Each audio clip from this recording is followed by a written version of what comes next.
Hello everybody, this is Pascal from Olá pessoal, aqui é o Pascal do Neutrality Studies e hoje estou acompanhado pelo meu co-apresentador, Lasha Kazradze, um analista de relações internacionais especializado no sul do Cáucaso. Temos a grande honra de receber o professor Jeffrey Sachs, professor da Universidade de Columbia, conselheiro de inúmeros governos e um analista prolífico. Jeffrey, seja bem-vindo de volta. Jeffrey, welcome back. É ótimo estar aqui atualmente. Obrigado. Well, fantastic having you again. Bem, é fantástico tê-lo aqui novamente. Muito bom vê-lo, professor. E sabe, queremos perguntar primeiro especificamente sobre o sul do Cáucaso, porque essa é uma região onde vimos muitos acontecimentos nos últimos meses, desde o apoio do Azerbaijão ao ataque das sociais Israel contra o Irã, até a repressão à oposição política na Armênia. E anteriormente, uma tentativa na Geórgia de derrubar o governo eleito em algo muito parecido com o Euromaidan na Ucrânia, embora isso já tenha sido em dezembro do ano passado. Mas ainda assim, é algo bastante recente para mim. Qual é a sua leitura desses eventos? What is your reading of these events? Bem, todas estão interconectadas nas três regiões do sul do Cáucaso. Isso é os Estados-Unidos e a Europa se intrometendo, tentando promover revoluções coloridas, tentando mais uma vez alcançar o ponto vulnerável da Rússia. É algo muito desestabilizador e vem dos Estados Unidos e da Europa, especialmente das agências de inteligência. Não tenho nenhuma simpatia pelo que a Europa e os Estados Unidos estão fazendo, porque essa é uma região que fica entre várias grandes potências: Rússia, Irã, Turquia, os países do Golfo. Deve ser tratada com cuidado. Não é a Europa. Geograficamente é a Ásia. A Europa deveria sair de lá.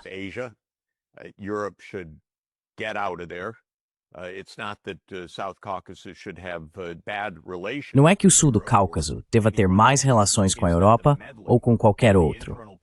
A questão é que interferir na política interna desses três países frágeis, em uma região tão difícil, deve ser feito com extrema deferência e cuidado para que eles não se tornem a próxima Ucrânia. A Ucrânia está em chamas por causa da estupidez dos Estados Unidos e da Europa.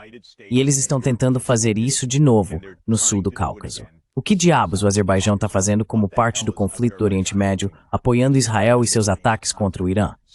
Você está brincando? É inacreditável. E isso é obra da CIA. Esses gênios que vão desestabilizar essa região e criar uma crise gigantesca.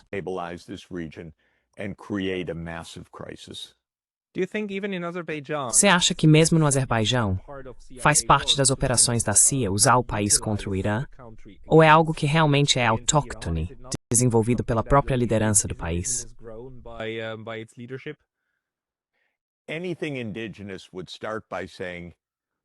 Qualquer perspectiva indígena começaria dizendo: estamos no sul do Cáucaso. Estamos entre várias potências. É melhor permanecermos unidos, porque é aí que está o nosso futuro econômico e de segurança. Não devemos antagonizar nossos vizinhos. Devemos encontrar uma maneira de sermos verdadeiramente o corredor central, que conecta a Ásia e a Europa, e o corredor norte-sul, que conecta a Rússia ao Oriente Médio. E devemos ficar fora da política das grandes potências e, pelo amor de Deus, ficar fora das guerras de Israel. Vergonha para Israel. Mas é claro que Israel sozinho não pode estar fazendo isso. Isso é Mossad, CIA e Europa, todos jogando esse jogo nessa região extremamente volátil.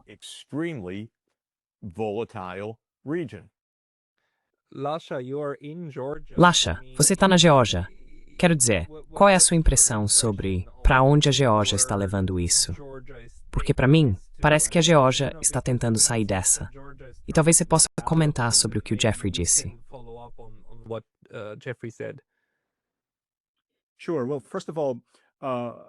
Claro. Bem, antes de tudo, eu entendo e concordo com o que o professor Sachs acabou de dizer sobre sobreviver na região. Acho que era isso que ele estava se referindo. Então, a Geórgia está fazendo um trabalho exemplar. O governo atual, em termos de geopolítica, pragmatismo e cuidado com seus interesses de segurança nacional como um pequeno Estado, como o governo que administra um pequeno Estado, está, na minha opinião, fazendo um excelente trabalho, considerando a realidade que enfrenta. Concordo totalmente com isso, aliás, totalmente. Ótimo. Que bom ouvir isso. E tenho certeza de que nenhum de nós aqui está tentando exagerar o que está acontecendo. Você sabe, tudo está tão extremamente politizado hoje em dia que precisamos ter cuidado, pelo menos na hora de analisar ou de tomar partido em certas posições. Então estou tentando me ater estritamente a uma análise sob uma perspectiva acadêmica. E simplesmente não há motivo para suspeitar que este governo esteja seguindo um caminho imprudente ou tentando ir além de suas capacidades, por assim dizer, ou que esteja agindo de forma irresponsável.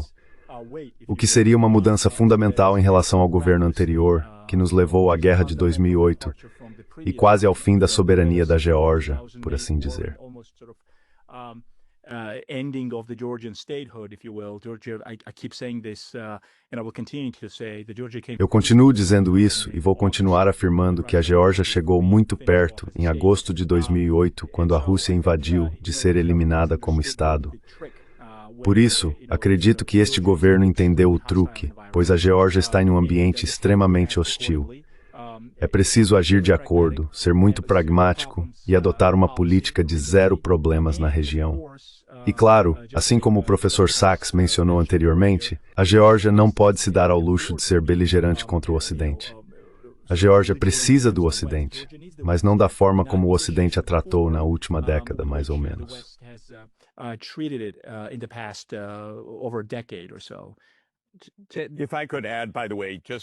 Se me permite acrescentar, aliás, só para deixar claro, minha admiração vai para o atual governo da Geórgia por seu bom senso e pragmatismo. Meu ceticismo muito profundo é em relação ao Azerbaijão e ao governo armênio neste momento. Por estarem jogando jogos, ou talvez nem seja bem isso, por estarem sendo usados pelos Estados Unidos e pela Europa para fins geopolíticos que não atendem aos interesses do Azerbaijão e da Armênia.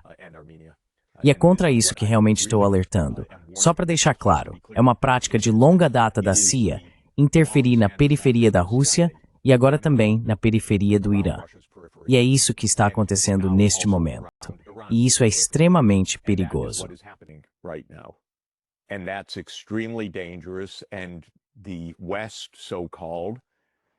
E o chamado Ocidente vem e conta uma história de fadas para países como fez com a Ucrânia. Na verdade, para ser mais preciso, ele derrubou um governo na Ucrânia para poder contar suas histórias de fadas a um regime que instalou em fevereiro de 2014. Mas a questão é que ele vem e conta uma história de fadas. Nós vamos salvar vocês. E o que estou dizendo aos amigos no sul do Cáucaso é: olhem para o mapa. Os Estados Unidos não se importam nem um pouco com o sul do Cáucaso. Estão jogando. Tenham cuidado. Bruxelas, que é completamente incompetente e incapaz de fazer qualquer coisa útil, lamento dizer porque já fui um grande fã da União Europeia em certo momento. Mas a União Europeia não tem lugar no sul do Cáucaso.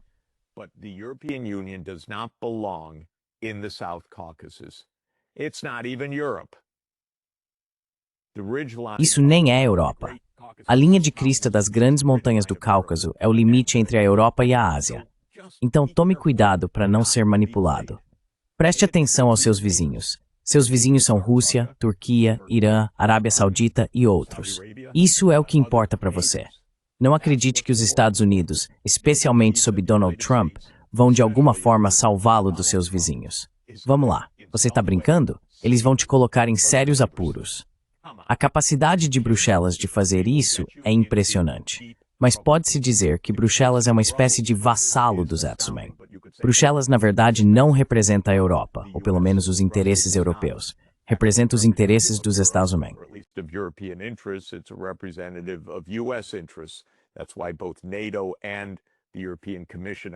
É por isso que tanto a OTAN quanto a Comissão Europeia estão localizadas, colocalizadas, juntas ali. Eles estão jogando jogos. O sul do Cáucaso tem sido um palco de jogos há décadas. E eu poderia dizer ao Lasha, aliás, só uma anedota pessoal sobre isso. Em 2008, no momento que ele identifica como a grande ameaça à Geórgia, tive a experiência de ser convidado como membro do Conselho de Relações Exteriores em Nova York para uma palestra do então líder da Geórgia, Saakashvili. Saakashvili era um fantoche dos Estados Unidos. Ele estava na folha de pagamento de George Soros. Ele era absolutamente um fantoche dos Estados Unidos, para colocar dessa forma. Então, fui à palestra. Achei que o cara é insano, francamente.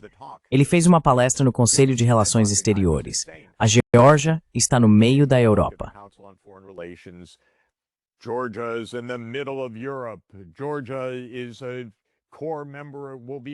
A Geórgia é um membro central. Será um membro central da OTAN. Geórgia isso, Geórgia aquilo na Europa. E eu saí, e claro que a plateia em Nova York aplaudiu. Sim, nós te amamos, nós te amamos. E eu saí e liguei para minha esposa e disse, esse cara é louco. Ele vai perder o país dele. Isso é uma loucura. E algumas semanas depois veio a guerra. Sabe, é tão óbvio. Não se deixe manipular. Não seja controlado pelo dinheiro dos Estados Unidos. Não seja controlado pelas ONGs do ZESI. As chamadas ONGs, que na verdade não são bem ONGs. Elas são OGs, são organizações governamentais. Vamos lá. Eu sei disso, aliás. Eu observo isso há 40 anos. São OGs. E é por isso que, sabe, quando a Geórgia tentou dizer, não, vocês têm que se registrar, ou pelo menos nos dizer quem está financiando vocês.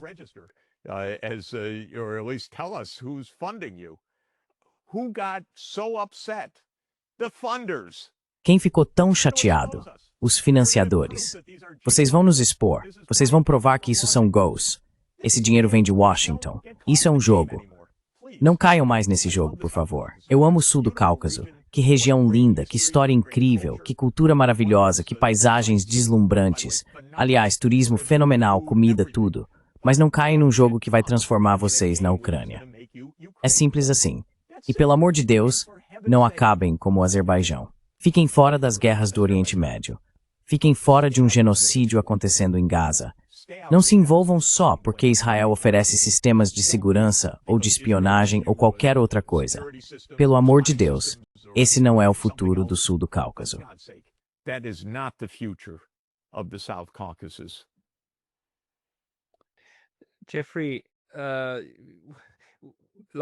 Jeffrey, Lasha e eu também estávamos discutindo antes de você entrar qual é o papel do Estado profundo. Porque, por um lado, sim, temos as ONGs. Existem várias formas de influência sendo projetadas nesses lugares, incluindo, é claro, a CIA.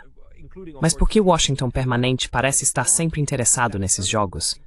Mesmo quando há alguém como Donald Trump realmente se posicionando contra o Estado profundo. Mas isso continua.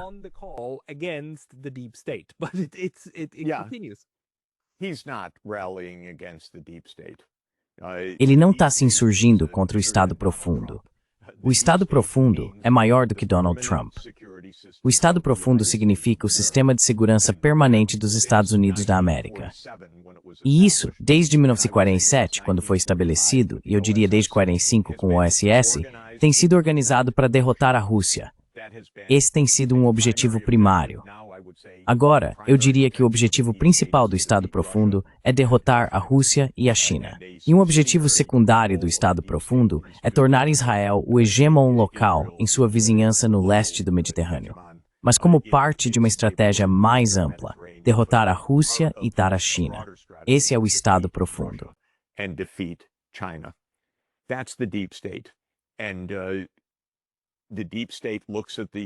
E o Deep State olha para o tabuleiro de xadrez como Brzezinski fez em The Grand Chessboard, em 1997, em seu livro.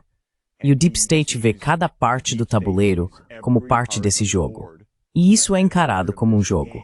É visto como um jogo em dois sentidos. Primeiro, no sentido da teoria dos jogos, de que isso é estratégia, e precisamos colocar nossas peças em diferentes lugares, nossas bases militares em diferentes lugares, nossas revoluções coloridas, nossos golpes, nossos líderes escolhidos como Saakashvili e assim por diante. Isso faz parte. Segundo, no sentido mais coloquial, eles veem isso como um jogo. Essas pessoas não estão na linha de frente. Não são elas que estão sendo mortas.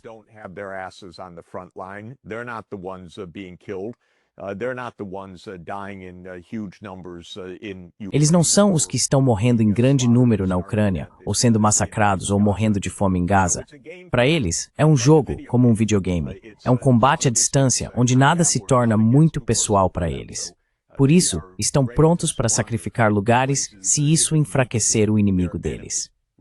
Lembre-se, qual é o objetivo da guerra na Ucrânia? Bem, nosso secretário de Defesa, Lloyd Austin, na primavera de 2022, definiu: é enfraquecer a Rússia. É enfraquecer a Rússia com a Ucrânia jogando milhões de vidas no caldeirão.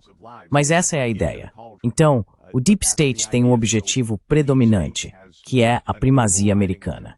E a primazia americana é ameaçada por outras grandes potências. Os Estados Unidos não se importam em atiçar conflitos em outros lugares.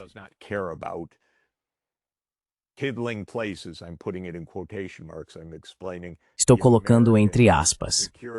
Estou explicando o ponto de vista da segurança americana. Você acha que eles se importam com a Geórgia? Você acha que eles se importam com a Armênia?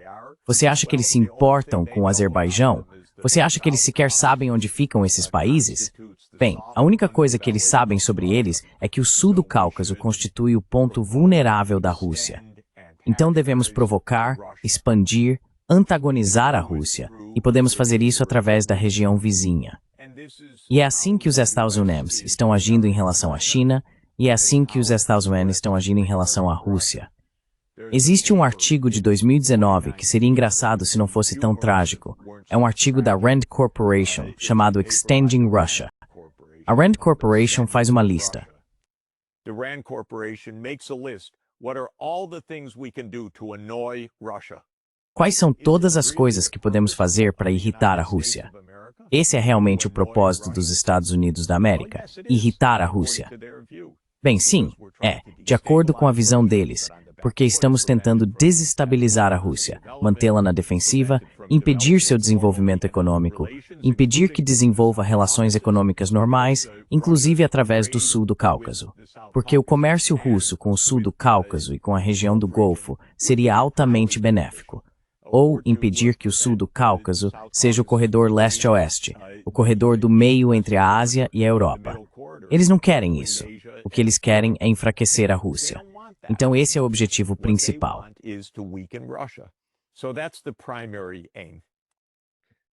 Lashes comentar?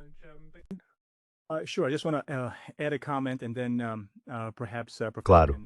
Só quero acrescentar um comentário, então talvez o professor possa responder. Acho que um dos maiores problemas quando você diz não se deixe enganar, certo, professor? Não se deixe enganar por essas promessas, por essas narrativas. Parte do problema, parte do motivo pelo qual as pessoas foram enganadas é histórico. Isso remonta a várias centenas de anos, se não mais. A ideia de que, em um sentido idealista extremo, a Geórgia sempre pertenceu ao Ocidente. Mesmo que isso esteja em conflito com a realidade material, com a geopolítica, tentativa repetida estou com Geórgia towards no ibitseste firthingento com uma mínica geoeconômica, etc. Elite club of geopolitics, geoeconomics, etc. Right? So Georgia remains to be asking to be admitted. Certo. Então a Geórgia continua pedindo para ser admitida. Ela continua pedindo, mas ninguém parece perguntar por que ainda não entrou nesse clube, certo? Esse é o primeiro ponto. O segundo ponto que quero destacar é o seguinte. Basta pegar, por exemplo, o período pós-soviético, o período pós-Guerra Fria. Houve essa expectativa equivocada e irracional de que os Estados Unidos viriam e fariam algum tipo de construção nacional, como no Japão, Coreia do Sul, Europa Ocidental após a Segunda Guerra Mundial. Mesmo que eles não tenham racionalizado esse discurso subconscientemente para o público interno na Geórgia, esse é o problema. É isso que está faltando. Não foi racionalizado.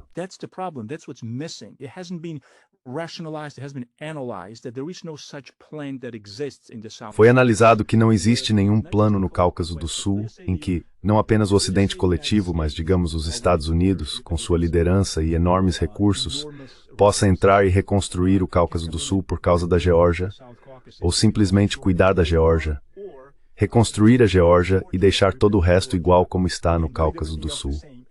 Portanto, logicamente, nada faz sentido.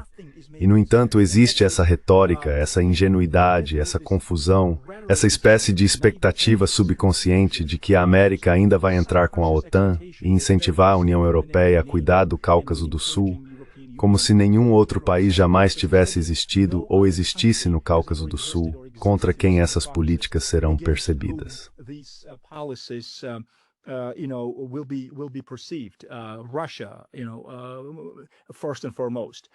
A Rússia, antes de tudo.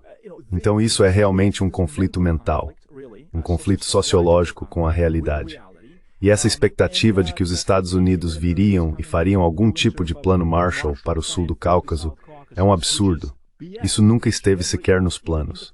Claro, é muito difícil para mim, com meus colegas e amigos, explicar isso para eles, porque obviamente eles não acreditam nisso.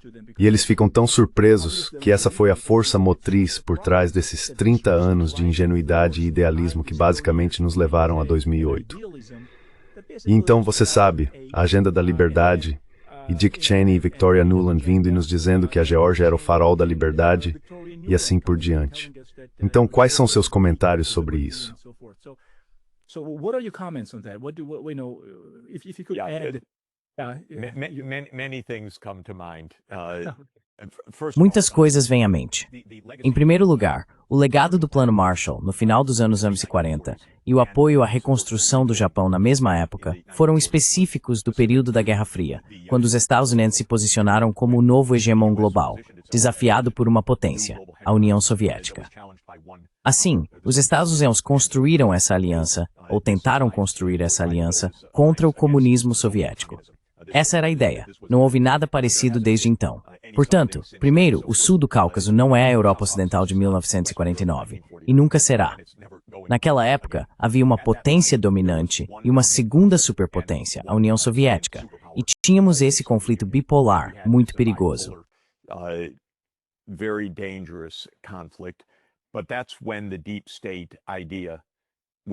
Mas foi aí que a ideia do Deep State, que existe há, como eu disse, 80 anos para minar, eventualmente derrotar e até destruir primeiro a União Soviética e depois a Rússia, ganhou força.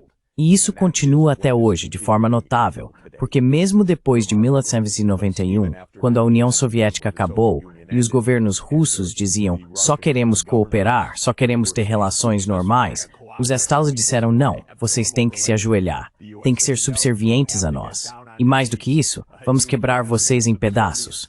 Talvez em 3 pedaços, disse Brzezinski. Vocês serão uma confederação frouxa de uma Rússia europeia, uma Rússia da Ásia Central e uma Rússia do leste asiático.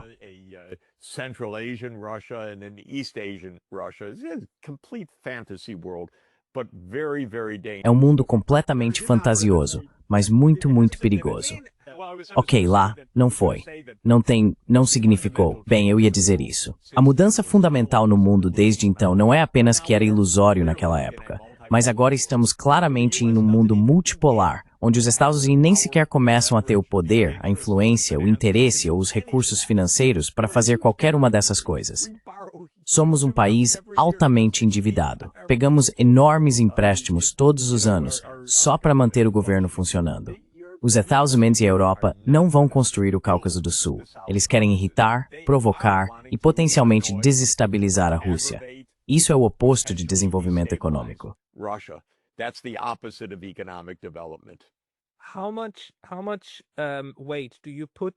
Quanta importância você dá para o aspecto geracional?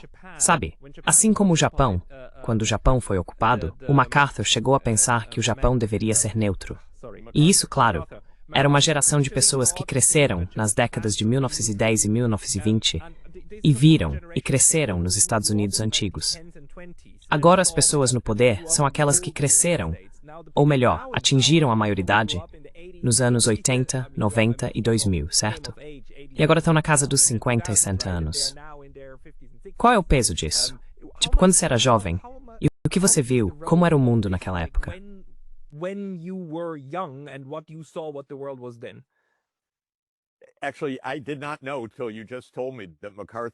Na verdade, eu não sabia até você me contar agora que MacArthur defendia a neutralidade para o Japão. Porque, definitivamente, a política dos Estados passou a ser ocupar o Japão basicamente para sempre como um posto militar dos Estados Unidos na periferia da China. Talvez a Guerra da Coreia tenha mudado isso, ou talvez a saída de MacArthur, seja lá o que for. Mas, com certeza, os Estados hoje jamais tolerariam um Japão neutro hoje em dia, dentro da ideologia dos Estados Unidos. E acho que isso já é verdade há muito tempo. Você e eu conversamos sobre minha recente releitura do Diálogo dos Melianos na Guerra do Peloponeso, de Tucídides, que é um diálogo incrivelmente poderoso e sombrio, no qual os atenienses dizem ao povo da ilha de Melos: Ou vocês estão conosco, ou estão contra nós. E se tentarem ser neutros, matamos todos os homens e escravizamos todas as mulheres e crianças. Essa é a mentalidade americana atualmente.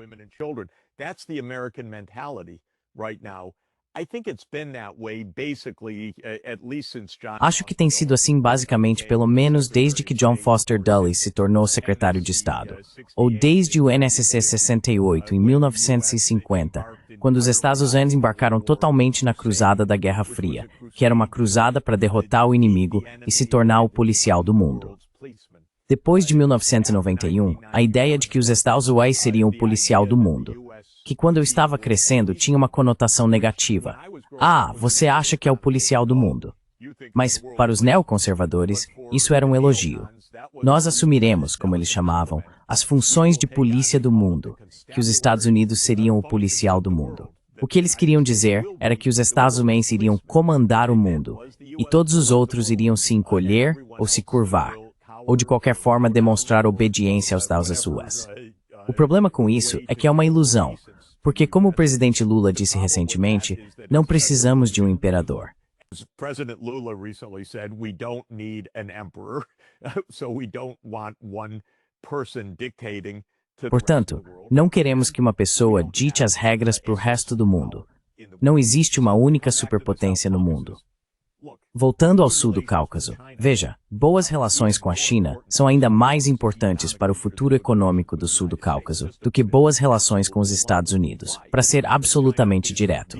Por quê? Porque a China é a grande economia da Ásia. A Índia também será uma potência importante e terá um papel relevante. Aliás, no sul do Cáucaso no futuro, os Estados Unidos são um mercado protecionista, de crescimento lento e distante. Assim, para o sul do Cáucaso, a estratégia de ser um corredor estável, seguro e pacífico, no sentido norte-sul e leste-oeste, além de ser um ótimo local por si só para todo tipo de indústria, para tecnologias avançadas, agricultura, turismo, manufatura, esse é o futuro. Agriculture, for tourism, for manufacturing, that's the future. And so the question is how to get there. And that is not. Então, a questão é como chegar lá. E isso não se baseia na OTAN. E só para deixar claro para todos no sul do Cáucaso, nenhum país do sul do Cáucaso jamais fará parte da OTAN. Porque antes que isso aconteça, haverá uma guerra como a da Ucrânia no sul do Cáucaso. A Rússia nunca permitirá que isso aconteça. E vou fazer uma declaração semelhante. Nunca haverá uma aliança militar México-Rússia ou uma aliança militar México-China, porque os Estados Unidos invadiriam o México antes que isso fosse permitido.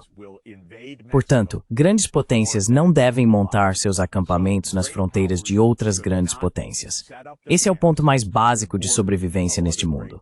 Os Estados Unidos, se tivessem o mínimo de bom senso, e obviamente não têm, mas se tivessem, nem sequer cogitariam, nem sequer pensariam na ideia de Ucrânia ou Geórgia fazerem parte da OTAN. No Estado no Maimems Netzing. It would not be arming Taiwan right now. It would be staying out of the lane of other. Seria ficar fora do caminho de outras superpotências e dizer a essas outras superpotências, fiquem fora do nosso caminho. E então poderíamos ter um mundo pacífico, onde não nos destruímos mutuamente. Outro ponto que quero mencionar, o sul do Cáucaso tem outras opções, aliás. Não é como se a segurança fosse, ou temos a OTAN, ou a Rússia vai nos invadir. A Rússia não vai invadir o sul do Cáucaso, a menos que os Estados Unidos a provoquem. Por quê? Porque há muitos poderes regionais importantes na área. A Turquia não quer que a Rússia invada. O Irã não quer que a Rússia invada. E da mesma forma, a Rússia gostaria que o sul do Cáucaso fosse uma espécie de zona segura entre esses outros poderes. Safe zone in between those other powers. There's a strong interest in stability. Há um forte interesse na estabilidade. E a China, aliás, tem um interesse muito grande na estabilidade do sul do Cáucaso, porque é um corredor central para a conectividade leste-oeste, que todo mundo entende ser um objetivo importante da China. Aliás, pelo menos desde a dinastia Han há 2000 anos, que é criar um corredor leste-oeste, uma rota da seda. Agora chamamos de Belt and Road. Então todos querem estabilidade no sul do Cáucaso, talvez com exceção de Bruxelas e dos Estados Unidos. Mas não há motivo para que os países do sul do Cáucaso tenham que dizer, meu Deus, ou fazemos isso, ou o Império Russo vai invadir. Esse é o tipo de ilusão que, claro, os Estados-Unidos gostariam de sugerir, mas é completamente delirante.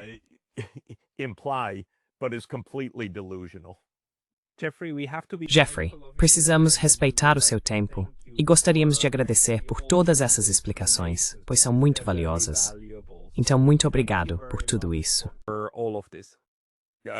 É ótimo estar com vocês dois. Agradeço muito. Vamos conversar em breve. Foi ótimo. Muito obrigado. É ótimo vê-lo novamente. Ótimo. Muito obrigado a todos. Até logo. Tchau. Lasha, that was quite something, wasn't it? Lasha, isso foi realmente algo, não foi? Sim, foi ótimo. Vamos discutir isso um pouco. Essas são palavras muito claras do professor Jeffrey Sachs. Não há muitas pessoas que falam de forma tão direta. Como soa para você a maneira como ele colocou a situação geopolítica e geoestratégica, especialmente em relação à Geórgia?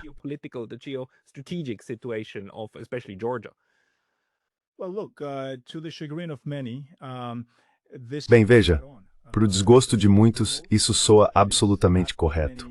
É brutal. Não é o que muitos querem ouvir na Geórgia, mas essa é a dura realidade. E eu aplaudo Jeffrey Sachs por ser honesto e intelectualmente corajoso ao vir a público e dizer essas coisas. Não só na Geórgia, já vimos esse homem falar sobre política mundial dessa maneira. Então acho que pessoas como John Mearsheimer, como estudante de relações internacionais, Jeffrey Sachs, John Mearsheimer, acho que quero dizer que me apoio nos ombros deles em muitos aspectos. Então sim, eles falam a verdade. Jeffrey Sachs, o que ele acabou de nos dizer é exatamente o que a Geórgia não fez. E isso é, sabe, e agora não estou dizendo que se tivesse feito, sabe, exatamente esse tipo de pragmatismo realista, se tivesse olhado para sua política externa regional de um ponto de vista realista, tudo teria sido, sabe, perfeito.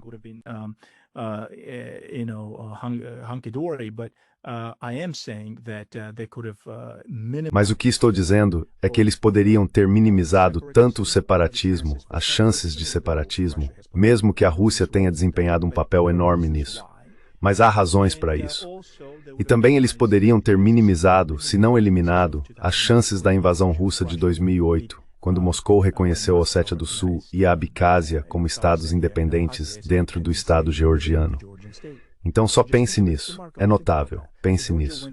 Então, a Geórgia foi de mal a pior, geoestrategicamente falando. E se a Rússia vai voltar atrás nesse reconhecimento, eu diria que, sabe, isso não parece bom para a Geórgia. Não acho que vá acontecer. Então, para um estado pequeno como a Geórgia, ou o Azerbaijão, mesmo sendo o estado mais poderoso, digamos, no sul do Cáucaso, certamente sabe, incomparavelmente mais poderoso do que a Geórgia e a Armênia, também precisa agir com muito cuidado.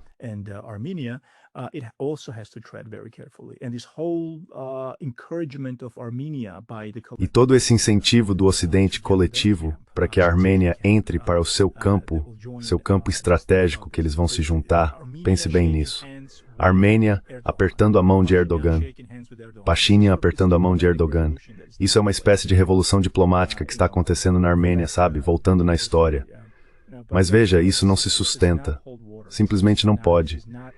Isso não é fundamentado em uma política forte ou sustentável, geopoliticamente falando. Acho que isso é a georgianização da Armênia 2.0, sabe? Foi o que aconteceu quando Saakashvili chegou ao poder, apoiado pelos neoconservadores em Washington, incentivado e instigado contra a Rússia. Neocons in Washington encouraged and egged on against Russia. And while we don't see the exact Embora não vejamos exatamente o mesmo tipo de semelhanças, quero dizer, paralelos exatos, vemos semelhanças. Sim, o Ocidente não é tão intenso nem tão agressivo em incitar a Armênia contra a Rússia, mas está tentando de certa forma afastá-la da Rússia, certo? Tentando trazê-la para o campo do Azerbaijão, Turquia e Israel. Mas com que objetivo? Essa é a questão. O que Pashinyan realmente acha que vai conseguir com isso? Não há garantias de segurança, que é o principal motivo de preocupação. E tudo bem, se houver algum tipo de desenvolvimento econômico que essa política esteja oferecendo a Yerevan, que assim seja. Mas em termos de segurança, não há garantias. In terms of security, there are no guarantees. And Azerbaijan or Armenia E o Azerbaijão, ou Armênia, especialmente a Armênia, é melhor não pensar que essas políticas vão de alguma forma garantir a segurança de Yerevan contra a Rússia, ou oferecer proteção contra a Rússia. E então, com base nisso, tomar decisões tolas. Porque se alguém acha que a Rússia, só porque está ocupada na Ucrânia neste momento, não tem uma memória longa do que está acontecendo em sua retaguarda estratégica e de como, por exemplo, a França e o Ocidente coletivo estão interferindo na Armênia, está muito enganado. A Rússia vai se lembrar de quem se manteve pragmático e prudente, e de quem decidiu embarcar nessas políticas tolas de sedução ocidental, por assim dizer.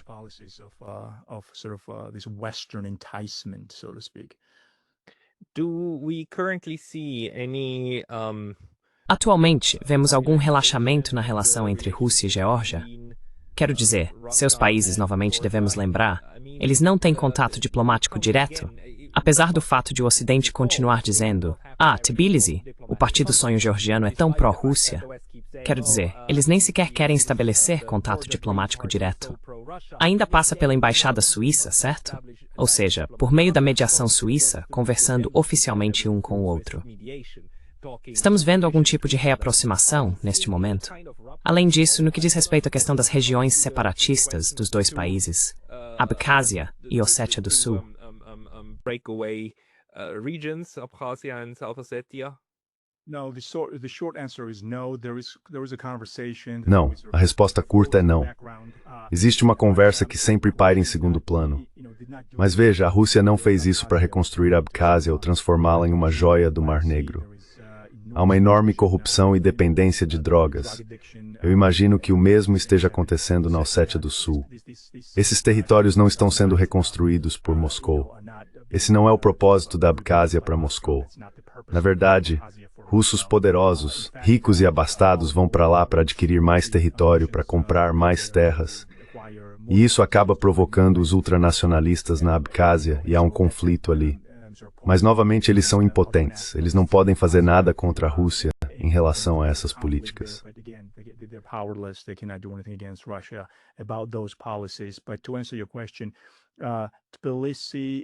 Mas para responder à sua pergunta, Tbilisi está tentando prolongar isso o máximo possível, sendo o mais pragmática possível em relação a Moscou, porque basicamente tudo, e odeio dizer isso, mas tudo, sabe, não importa o que pensamos, para ser perfeitamente honesto com você, todas as cartas estão nas mãos de Moscou quando se trata da restauração da soberania da Geórgia.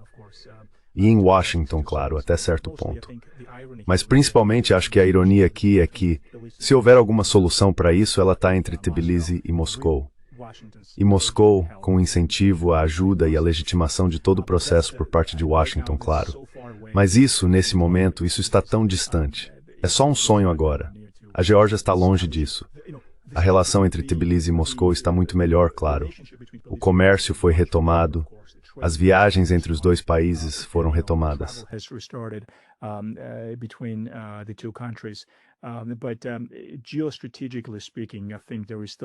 Mas, do ponto de vista geoestratégico, acho que ainda há um longo caminho a percorrer. Isso não quer dizer, no entanto, que seja algo inviável. Aqui o que eu diria é que existe uma diferença entre o governo anterior e o governo atual, sem entrar em teorias da conspiração sobre o fato de que o governo anterior meio que sabia o que a Rússia faria se, você sabe, se Tbilisi invadisse a Ossétia do Sul. Essa é uma outra história completamente diferente. Mas, em termos de desenvolver pelo menos uma relação de soft power com Moscou, acho que Tbilisi está criando, digamos, contornos muito leves de uma possível reaproximação, que é uma possibilidade remota. Eu recomendaria cautela, é claro, não se empolgar demais com isso, mas há conversas de terceira, talvez quarta pessoa, acontecendo nos bastidores. Mas eu diria isso ainda está longe de ser formalizado.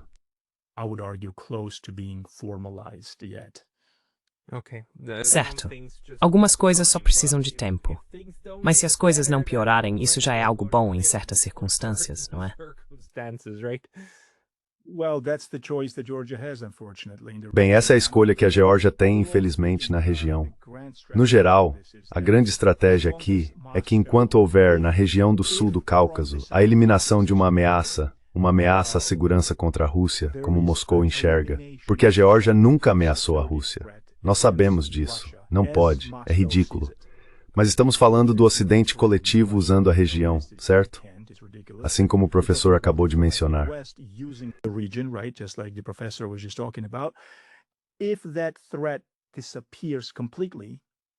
Se essa ameaça desaparecer completamente, e ainda não desapareceu, então talvez, quem sabe, possa haver uma retomada das conversas sobre voltar à mesa, voltar à estaca zero, e encontrar uma maneira de pelo menos começar o diálogo sobre reconstruir algum tipo de arranjo soberano para a Geórgia, onde essas duas regiões fariam parte da Geórgia, mas teriam algum tipo de autonomia interna. Mas até agora acho que ninguém está sentado à mesa lá. Se a mesa está em uma sala, todos estão do lado de fora dessa sala, quanto mais sentados à mesa. Então vamos ver. Contanto que eles não abandonem a própria sala do lado de fora e simplesmente deixem o prédio apodrecer sozinho, acho que essa é uma situação melhor, estrategicamente falando.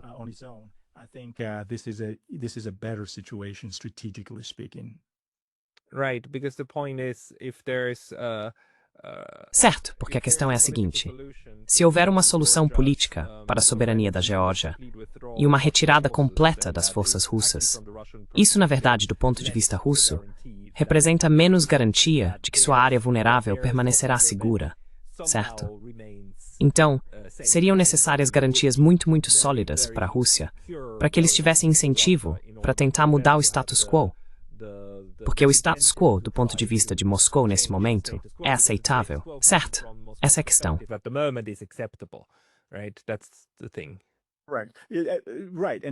Certo. E nesse sentido, na verdade, não é como se a Rússia quisesse isso. A Rússia não quer mais dores de cabeça estratégicas. O Putin não acordou e disse: vou simplesmente invadir a Ucrânia do nada. Nós sabemos como isso foi sendo construído contra ele. Não estou defendendo o Putin, sempre faço questão de ressaltar isso, mas o que estou dizendo é que, sabe, ele é um agente racional. Tama has a strategiska thwisdki intisel. Johannes Kimtinleises says the Jesper, Nunguangimins Hollis Prith. Solutions to it. And that rationale also applies to Georgia and the South Caucasus. Certo. E esse raciocínio também se aplica à Geórgia e ao sul do Cáucaso. Sabe, alguns dos meus colegas e analistas estão animados agora, dizendo: você viu o que aconteceu? A Rússia está perdendo o Azerbaijão. Bem, o Azerbaijão nunca foi da Rússia para ser perdido. Eu separo o triunfo geoeconômico, especificamente falando, o triunfo geopolítico, do Azerbaijão das preocupações de segurança da Rússia. Baku e Aliyev entendem que, geoeconomicamente, no sul do Cáucaso, o Azerbaijão é um estado necessário, porque se Tierley, a Turquia o apoia.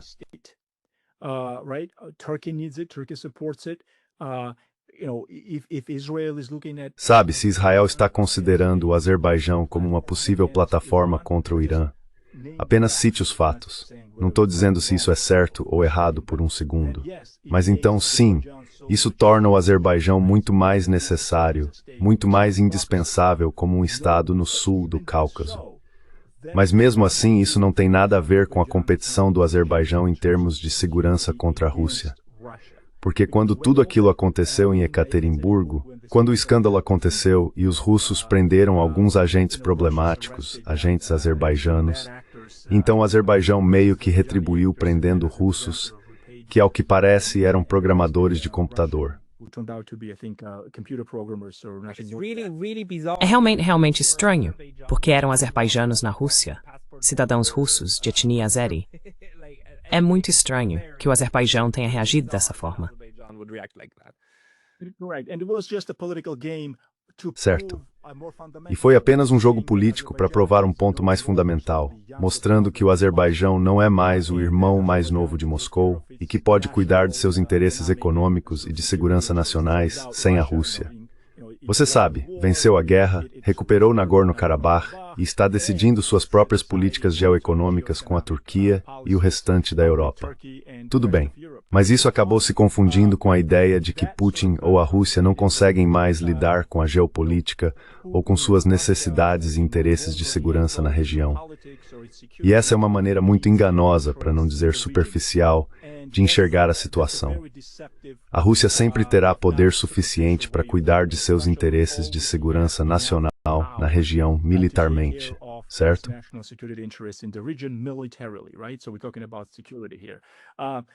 Então estamos falando de segurança aqui.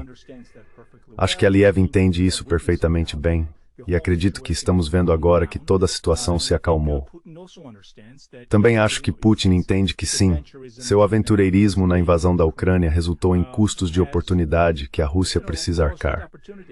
Não é possível focar em Armênia ou Azerbaijão como antes, desempenhando o papel de equilíbrio e fornecendo armas para ambos os países, como nos anos 90 e 2000. Mas ainda acredito que há uma diferença fundamental entre isso e os interesses de segurança da Rússia. Porque, se a questão for os interesses de segurança da Rússia, seja em relação ao Azerbaijão ou à Armênia, a Rússia vai agir.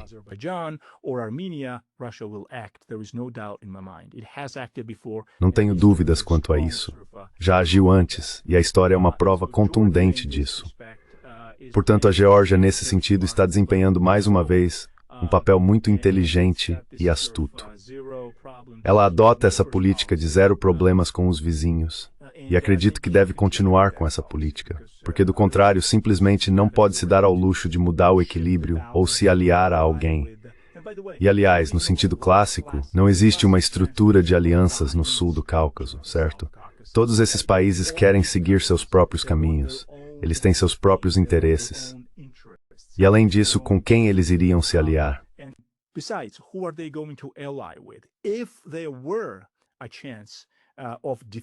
Se houvesse uma chance de derrotar a Rússia, mesmo assim eles não poderiam se aliar, porque juntos não conseguiriam reunir capacidade de segurança, capacidade militar suficiente para fazer qualquer coisa contra a Rússia. Esse é o jogo principalmente entre a OTAN em relação à Turquia na região, historicamente. Esse também é o jogo para enfraquecer o Irã, para afastá-lo dos interesses estratégicos da Rússia. E esse é o jogo que também envolve, geopoliticamente falando, desde os Estados Bálticos até a Ucrânia. E como o professor disse, continuamos esquecendo, e Kaliningrado, aliás, é outro ponto de tensão, aparentemente.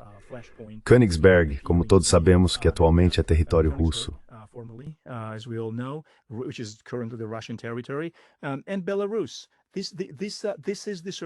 E Belarus, essa é a espécie de território, por assim dizer, considerado em conjunto que o Ocidente sempre, e o Império Britânico, aliás, esqueci de perguntar ao professor sobre isso, o desprezo histórico do Império Britânico pela Rússia, sabe, na região.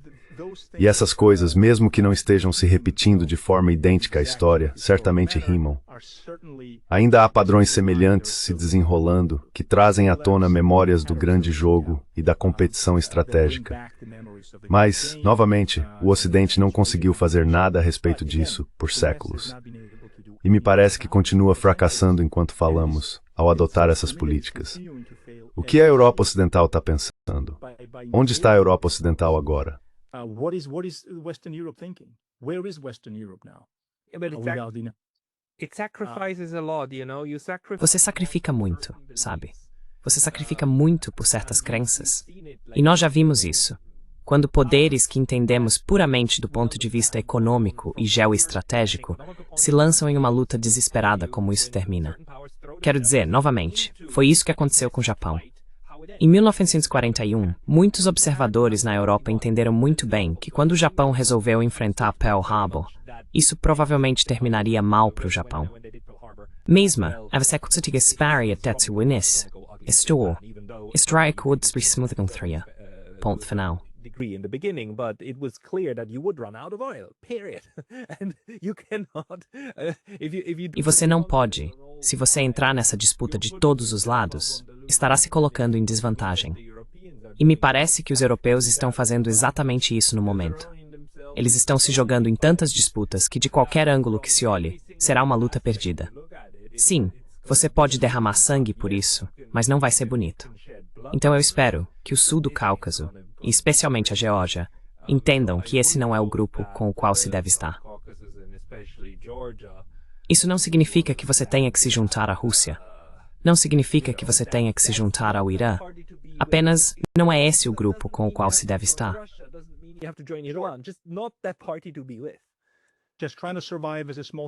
Só tentando sobreviver como um pequeno estado. E há muitos exemplos que a história oferece para você seguir essa lição. Mas rapidamente, quando falamos sobre, para mim é absurdo, até mesmo a conversa de que a Europa pode encontrar, segundo Macron, independência estratégica ou autonomia em relação a Washington contra a Rússia. Em que sentido? Eles vão criar sua própria OTAN. Eles não conseguem nem mesmo contribuir com 5% do financiamento da OTAN, sua contribuição para a OTAN. Qual é a sua opinião sobre isso? Você realmente acha que eles conseguiriam reunir esforços para resistir militarmente à Rússia sem os Estados Unidos?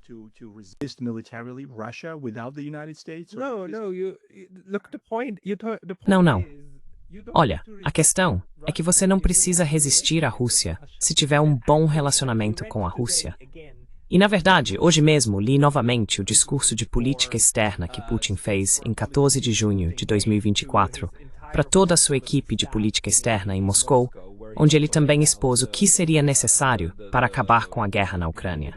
E em um desses pontos, ele disse sim, os europeus estão atualmente em um momento realmente bizarro e estão se prejudicando. Talvez em algum momento eles queiram voltar a fazer parceria conosco. E bem, estamos esperando que isso aconteça. Estamos aqui abertos a isso. E eu pensei, uau, isso é realmente bom senso estratégico.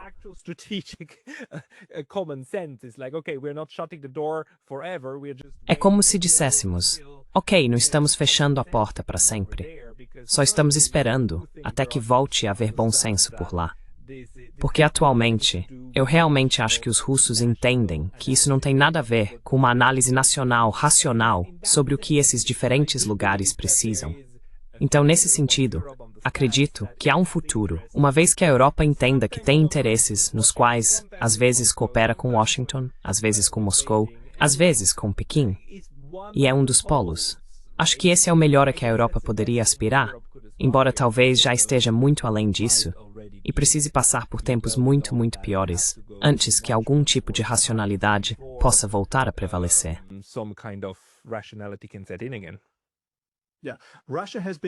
Sim, a Rússia tem sido, se você reparar, eles nunca fecham completamente a porta para o Ocidente.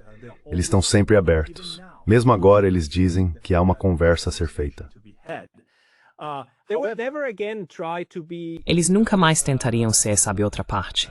Berlim, Paris, Moscou. Não acho que eles vejam dessa forma. Mas sabe, considerando a Europa como parte da Eurásia, eu realmente acho que eles têm o bom senso de dizer, sim, isso seria bom para a Rússia. Então, por que não?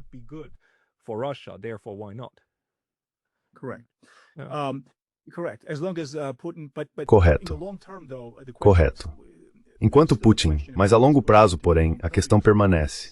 O que Putin vai fazer a longo prazo? Porque me parece que o Ocidente coletivo não vai desistir dessa guerra. De uma forma ou de outra, eles vão continuar a escalar, a instigar. Então, para Putin, e essa é uma pergunta para você, na verdade, quero saber o que você pensa sobre isso.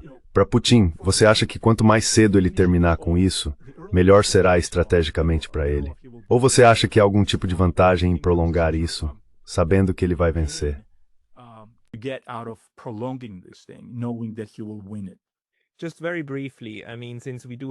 Só para resumir rapidamente, já que precisamos encerrar a conversa, mas estamos falando no dia 7 de agosto. E acabamos de ter a confirmação de que até Vladimir Putin está dizendo que sim, uma conversa direta, um encontro com Donald Trump está nos planos, depois de uma conversa de 3 horas com o Sr. Vitkov. No começo eu não acreditei, mas agora que o próprio Vladimir Putin está dizendo, é como se, ok, algo está acontecendo. Então talvez o que estamos vendo agora seja uma espécie de debate disfarçado sobre uma rendição, certo? Quais são os termos da rendição? Porque vemos que a Rússia está definitivamente vencendo no campo de batalha, certo? Mas a Rússia ainda tem interesse em encerrar isso diplomaticamente, porque a última coisa que você quer é uma guerra de guerrilha eterna, certo? Você não quer isso. guerrilla war, right? You don't want that. Ocupação, muito meh. Much less occupation. You want some form Muito menos ocupação. Você quer algum tipo de acordo que leve em conta tudo o que a Rússia pode conseguir, ao mesmo tempo em que evita uma guerra de guerrilha eterna. E eu realmente acredito que, de certa forma, foi isso que os americanos também tiveram que negociar com os japoneses. Garantir que eles realmente depusessem as armas, e então continuar com a ocupação e o engajamento político, certo? Então, a Rússia precisa chegar a esse ponto em que possa avançar para o engajamento político sem tiroteios. Nesse sentido, acredito que há um forte incentivo para chegar a algum tipo de entendimento para encerrar a guerra por procuração e, em seguida, iniciar um processo político realista em e com a Ucrânia que resolva essa situação horrível. Mas a resolução pode levar 20 ou 30 anos, porque essas feridas vão demorar muito para cicatrizar.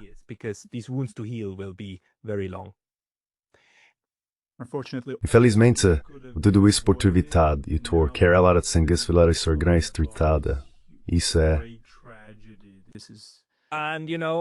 E sabe, fico muito feliz que a Geórgia não tenha seguido por esse caminho tão triste. E espero que continue assim. Estamos chegando à marca de 1 hora. Lasha Kazradze, muito obrigado pelo seu tempo hoje. Pascal, muito obrigado por ter